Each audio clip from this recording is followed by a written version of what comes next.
என்னப்பா சொல்றீங்க? டேய், இத்தனை நாளா நீயும் லக்ஷ்மியும் எலியும் பூனையுமா இருந்தீங்க. இப்பதான் லக்ஷ்மி உன் முன்னாலே நிக்க ஆரம்பிச்சிருக்கிறா. ஃபர்ஸ்ட் அவ பர்த்டேக்கு நீ கை கொடுக்க போன போது அவ முழிச்சா பாத்தியா? அப்பா, வில்லேஜ்ல வளர்ந்த பொண்ணு அப்படிதான்ப்பா இருப்பா. டேய், காதல்ல வில்லேஜாவது சிட்டியாவது ஒரு பொண்ணுக்கு ஒருத்தனை பிடிச்சிட்டா எதை சாக்கா வச்சு அவனை பார்க்கலாம், எப்படி பேசலான்னு யோசிக்கிறது தான்டா பொண்ணுங்களுடைய சைக்காலஜியே.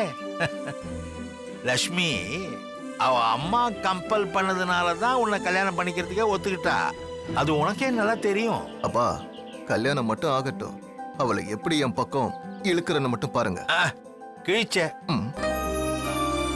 கல்யாணத்துக்கு முன்னாடியே கட்டிக்க போறவ கூட பேசுற கிக்கு இருக்க, இதெல்லாம் விட்டா கிடைக்காதுடா.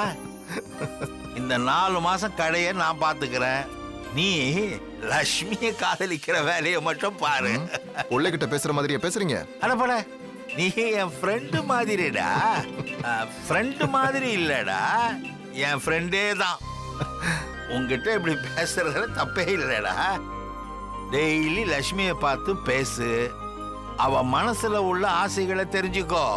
இன்னொரு முக்கியமான விஷயம், சமயம் கிடைச்சதுன்னு வச்சுக்கோ, நச்சு நச்சுன்னு ஒரு இச்சை கொடுத்துருப்பா.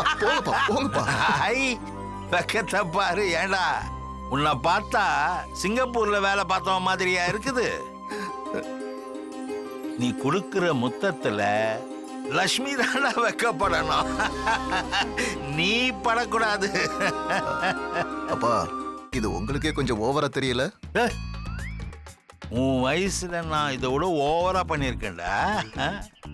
என் பேரை காப்பாத்து. உடனே லக்ஷ்மிக்கு போன் பண்ணி பீச்சுக்கு, நம்ம ஊர்ல தான் பீச் இல்லையே, உனக்கு பிடிச்ச இடத்துக்கு வர சொல்லி பேசு பேசு பேசு பேசு பேசு பேசிக்கிட்டே இரு. என்னடா யோசிக்கிற? கடைசாவியை கொடுத்துட்டு கடலை போட போடா. ஓகே, பாய். சந்தோஷ். என்னப்பா? இந்த பணத்தை செலவுக்கு வச்சுக்கோ. லக்ஷ்மிக்கு ஐஸ்கிரீம், சாக்லேட் இதெல்லாம் வாங்கி கொடுத்து இம்ப்ரெஸ் பண்ணி அசத்து. Okay, thank you. ஐயோ ஐயோ, நல்லா இருக்கு. ஆனா இது அங்க குடுடா, இங்க வேண்டாம். Bye. Have a nice time. Thank you.